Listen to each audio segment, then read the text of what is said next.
Hi viewers, welcome to Bosco Campus Vision. Today we are discussing the subject Business, Environment and Policy of S3 BBA under Kerala University, and myself, Mary Netto, Assistant Professor from Department of Management, Don Bosco College, Kottayam. This session we are continuing the balance portion of causes of globalization. So last session we discussed what is globalization and what are the causes of globalization. The causes are more financial benefit to reduce the cost of production, shrinking time and distance, growth potential of foreign market, and these four points we have to discuss in the last session. The balance portion, that is demand constraint in the domestic market, nationality of the company, effects of liberalization, spin-off benefits of globalization, high-tech industries, and the last is business policy and strategic management that we are discussed by this session. So the fifth one, that is demand constraints in the domestic market. So many companies expand their business in the global market because of the demand constraint faced by them in the domestic market. So in some developed countries like USA, market potentials have been almost fully tapped. So the population grows at a very negligible rate, which further has adverse impact on certain lines of business. So moreover, the technological development has increased the size of the optimum scale of operation in many industries. So as the domestic markets are not large enough to absorb all the production, the companies are forced to go in search of foreign market. So this is especially true when the domestic market is very small. So further, if there is a recession in the domestic economy, to mitigate its effects, the companies go global. For demand constraint in the domestic market, domestic market demand constraints many companies expand their business in the global market because of the demand constraint faced in the domestic market. പല കമ്പനീസും ഗ്ലോബലിലേക്ക് പോകുന്നതിന് കാരണം എന്താണ്?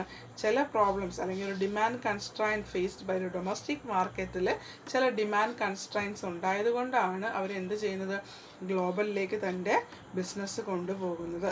So technological development has increase the size of optimum scale of operation in many industries. അപ്പോൾ അറിയാലോ ടെക്നോളജിയിൽ വരുന്ന developments. അപ്പോൾ ഒരു ഗ്ലോബൽ മാർക്കറ്റിലാണെങ്കിൽ റാപ്പിഡ് ടെക്നോളജിക്കൽ ചേഞ്ചസ് ആണ്, പെട്ടെന്ന് ചേഞ്ചസ് ഉണ്ട്. അപ്പോൾ നമ്മുടെ ഒരു ഡൊമസ്റ്റിക് മാർക്കറ്റിൽ നമ്മൾ നിൽക്കുകയാണെങ്കിൽ ഈ സ്കെയിൽ ഓഫ് ഓപ്പറേഷൻ നമുക്ക് മാക്സിമം യൂട്ടിലൈസ് ചെയ്യാൻ പറ്റത്തില്ല. അപ്പോൾ ഒരു ഫോറിൻ ലെവലിലേക്ക് അല്ലെങ്കിൽ ഗ്ലോബൽ ലെവലിലേക്ക് പോകുമ്പോൾ technological development has increase the size of optimum scale of operation in many industries.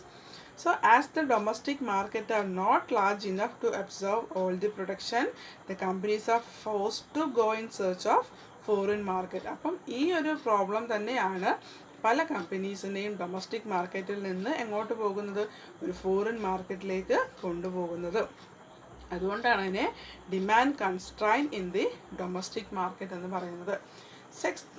Next is nationality of the company. So the nationality of the company also affects the decision of the company to go global.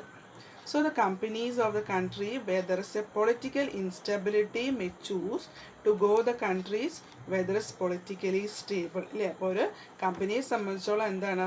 ഒരു political instability നിലനിൽക്കുന്ന ഒരു സ്ഥാപനമാണെങ്കിൽ ആ company ഒരു politically stable ആയിട്ടുള്ളൊരു കൺട്രിയിലേക്ക് shift ചെയ്യാൻ. ഇപ്പോൾ നമ്മുടെ നാട്ടിൽ തന്നെ നമ്മുടെ നിയമങ്ങൾ അല്ലെങ്കിൽ നമ്മുടെ പൊളിറ്റിക്സ് അല്ലെങ്കിൽ നമ്മുടെ പൊളിറ്റിക്കൽ പാർട്ടി ഭരണത്തിലിരിക്കുന്നവർ നമ്മളൊരു സ്ഥാപനം തുടങ്ങി, നമുക്കൊരു ലൈസൻസ് തന്നു, 2 വർഷം കഴിഞ്ഞ് അത് റിന്യൂ ചെയ്യുന്ന ചെല്ലുമ്പോൾ അവർ റൂൾസ് വേറെ പറയുകയാണ്, അല്ലെങ്കിൽ ഇടയ്ക്കിടയ്ക്ക് കണ്ടീഷൻസ് ഇങ്ങനെ മാറ്റിക്കൊണ്ടിരിക്കുകയാണെങ്കിൽ നമുക്ക് പിന്നെ അവിടെ തുടർന്ന് ബിസിനസ് ചെയ്യാൻ താല്പര്യം കാണുന്നില്ല. കാരണം എന്താണ്? നമ്മൾ എത്ര ഇൻവെസ്റ്റ് ചെയ്താലും അവിടെ പ്രോബ്ലംസ് ആണ്, ഇൻസ്റ്റേബിൾ ആയിട്ടുള്ളൊരു പൊളിറ്റിക്കൽ കണ്ടീഷൻ. അപ്പോൾ ഓട്ടോമാറ്റിക്കലി അവർ ചിന്തിക്കും എന്താണ്? ഒരു പൊളിറ്റിക്കലി സ്റ്റേബിളായിട്ട് നിൽക്കുന്ന ഏത് കൺട്രി ഉണ്ട് അല്ലെങ്കിൽ അങ്ങനെയാണെങ്കിൽ അവരത് ഗ്ലോബൽ ലെവലിലേക്ക് കൊണ്ടുപോകും. So moreover, the government policies and regulations also motivate globalization. അപ്പോൾ നമ്മുടെ ഈ എന്താണ് ഗവൺമെൻറ് പോളിസി അല്ലെങ്കിൽ റെഗുലേഷൻസ് ഇതൊക്കെ തന്നെയാണ് പലരെയും ഗ്ലോബൽ ലെവലിലേക്ക് പോകാൻ മോട്ടിവേറ്റ് ചെയ്യുന്നത്.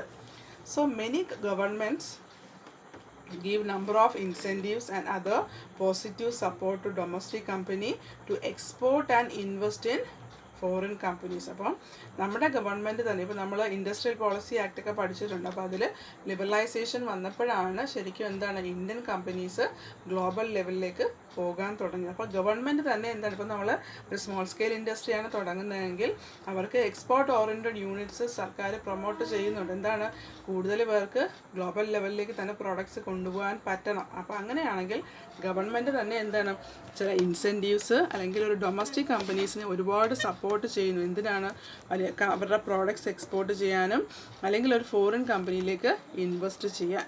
So some countries give a lot of importance to import development and foreign investment. അപ്പം പല രാജ്യങ്ങളും ഇതിനെ എന്താണ് ഒരു ഇമ്പോർട്ട് ഡെവലപ്മെൻറ്റ് അല്ലെങ്കിൽ ഫോറിൻ ഇൻവെസ്റ്റ്മെൻറ്റിന് വേണ്ടി കൂടുതൽ ഇമ്പോർട്ടൻസ് കൊടുക്കുന്നു. So sometime as India companies are obliged to earn foreign exchange to finance their imports and meet other foreign exchange requirements. So certain company move to foreign country because of certain regulations, that is environmental law is advanced countries. അപ്പം പല രാജ്യത്തിലേക്കും നമ്മൾ Indian companies പോകുന്നതിൻ്റെ കാരണം എന്താണ്? ചില നിയമങ്ങളുടെ problems ആവാം, അല്ലെങ്കിൽ അവർ പറഞ്ഞത് എൻവയോൺമെൻറ്റിൽ അഡ്വാൻസ്ഡ് ആയിട്ടുള്ള എൻവയോൺമെൻറ്റൽ ലോസ് ചില രാജ്യങ്ങളിലുണ്ട്. അപ്പം ഇതെല്ലാം അപ്പം പല കാരണങ്ങൾ കൊണ്ടാണ് എന്താണ് കമ്പനീസ് എങ്ങോട്ടേക്ക് പോകുന്നത്, ഗ്ലോബലിലേക്ക് പോകുന്നത്. And the next is effects of liberalization. So a protected market does not generally motivate the company to seek business abroad. So till liberalization started in India in 1991, India was a highly protected country. But liberalization increased the competition both from foreign as well as domestic company. Thus competition has become a driving force behind globalization. So many Indian companies have already gone and some are systematically planned to go global. The effects of liberalization അല്ലേ, ഒരു liberalisation വന്നതിന് ശേഷമാണ് Indian companies ഒരുപാട് എങ്ങോട്ടേക്ക് പോകുന്നത്, ഒരു global ലെവലിലേക്ക് പോകുന്നത്. So 1991 അല്ലേ ഇന്ത്യയിൽ ലിബറലൈസേഷൻ എന്ന് പറയുമ്പോൾ എന്താണ് 1991 അല്ലേ India was highly protected country, so the liberalization increased the competition from both foreign as well as the domestic countries. ഒരു ലിബറലൈസേഷൻ എന്ന് പറയുമ്പോൾ എന്താണ് ഫോറിൻ കമ്പനീസും ആസ് വെൽ ആസ് ഡൊമസ്റ്റിക് കമ്പനീസും തന്നെ എന്താണ് ഒരു കോമ്പീറ്റിംഗ് ഫോഴ്സിലേക്ക് അല്ലെങ്കിൽ ഒരു ഗ്ലോബൽ ലെവലിലേക്ക് കമ്പനീസ് കൊണ്ടുപോകുന്നു. അപ്പോൾ ഒരു പ്രൊട്ടക്റ്റഡ് മാർക്കറ്റാണ് അവർ ശരിക്കും ഗ്ലോബൽ ലെവലിൽ ഉദ്ദേശിക്കുന്നത്. അപ്പം many Indian companies are already gone ഇല്ലേ, ഒത്തിരി ഇന്ത്യൻ കമ്പനീസ് എങ്ങോട്ടേക്ക് പോയിട്ടുണ്ട്, ഒരു ലിബറലൈസേഷൻ വന്നപ്പോൾ ഗ്ലോബലിലേക്ക് പോകുകയും ഇനി ചിലതാണ് systematically planning to be global ഇല്ലേ, ഇനി കുറേ കമ്പനീസ് എന്താണ് സിസ്റ്റമാറ്റിക്കായിട്ട് പ്ലാൻ ചെയ്യുകയാണ് ഒരു ഗ്ലോബൽ ലെവലിലേക്ക് പോകാൻ. So these are the effects of liberalisation. And the next is spin-off benefits of globalization. So the globalization has certain spin-off benefit also, that is global business help the company to improve their domestic business as well as the image of the country. So the foreign exchange earnings enable the company to import capital goods and technology which could not otherwise have been possible in development country. ഇപ്പോൾ ഒരു globalisation അല്ലേ അതിൻ്റെ ഒരു effect എന്ന് പറയുമ്പോൾ എന്താണ് പതിയെ അല്ലെങ്കിൽ ആ ഒരു ബെനഫിറ്റ് ഒരു കമ്പനി പെട്ടെന്ന് ഗ്ലോബൽ ലെവലിലേക്ക് പോകുമ്പോൾ ഒരു ബെനഫിറ്റ് ഉണ്ടാവണമെന്നില്ല അല്ലേ, അതിനൊരു എന്താണ് പതുക്കെ കൊണ്ട് ചിലപ്പോൾ ബെനഫിറ്റ്സ് കിട്ടും. അതുകൊണ്ട് തന്നെ global business help the company to improve the domestic business as well as the image of the country. അപ്പോൾ ഒരു കമ്പനി ഗ്ലോബൽ ലെവലിലേക്ക് പോകുമ്പോൾ അതിൻ്റെ ബെനഫിറ്റ് എന്ന് പറയുന്നത് എവിടെയാണ്, തൻ്റെ ഡൊമസ്റ്റിക് കമ്പനിക്കും കിട്ടുകയും അതുവഴി തൻ്റെ രാജ്യത്തിൻ്റെ ഇമേജ്, കാരണം എന്താണ് ഒരു ബ്രാൻഡ് ഡൊമസ്റ്റിക് മാർക്കറ്റിൽ നിന്ന് ഗ്ലോബൽ ലെവലിലേക്ക് പോകുന്നു, അപ്പോൾ അത് MNC ആയിട്ട് അറിയപ്പെടുന്നു, അപ്പോൾ അത് രാജ്യത്തിന് തന്നെ ഒരു ബെനഫിറ്റാണ്. So foreign exchange earnings enable the company to import capital goods. അപ്പം ഈ ഫോറിൻ എക്സ്ചേഞ്ച് വഴി അവർക്ക് എന്ത് ചെയ്യാം, നല്ല ക്യാപിറ്റൽ ഗുഡ്സ് ഇമ്പോർട്ട് ചെയ്യാം, ടെക്നോളജി ഇമ്പോർട്ട് ചെയ്യാം, വിച്ച് അതർവൈസ് ബി പോസിബിൾ. അപ്പോൾ അതുവഴി എന്താണ് നമ്മുടെ രാജ്യം അല്ലെങ്കിൽ ഒരു ഡെവലപ്ഡ് കൺട്രീസിലേക്ക് അത് പോകുന്നു എന്ന് പറയുന്നു. And the next is high tech industries. In case of high-tech industries, the motivation to go global is slightly different. So these companies, like that is electronics, spend large sum of money on research and development. They are compelled to increase the volume of sale to support high overhead expenses. So if the domestic market are not sufficient, these companies might look to overseas manufacturing plants and sales branch to generate higher sales and better cash flow. High-tech industries, in case of high-tech industry, the motivation to go global is slightly different. High-tech industries ഒരു global ലെവലിലേക്ക് പോവുക എന്ന് പറയുമ്പോൾ അതൊരു different approach തന്നെയാണ്. So ഒരു electronics ആകാം. അപ്പോൾ ഒരു ലാർജ് സം ഓഫ് മണി ഒരു റിസർച്ച് ആൻഡ് ഡെവലപ്മെൻറ്റിന് വേണ്ടിയൊക്കെ ഒരുപാട് എമൗണ്ട് സ്പെൻഡ് ചെയ്താൽ മാത്രമേ അവർക്കൊരു ഗ്ലോബൽ ലെവലിലേക്ക് പോകാൻ പറ്റൂ. So they are compel to increase the volume of sale to support high overhead expense. അപ്പോൾ അങ്ങനെയാണെങ്കിൽ ആ മേഖലകളിലൊക്കെ നിൽക്കുന്നവർക്ക് എന്ത് ചെയ്യണം?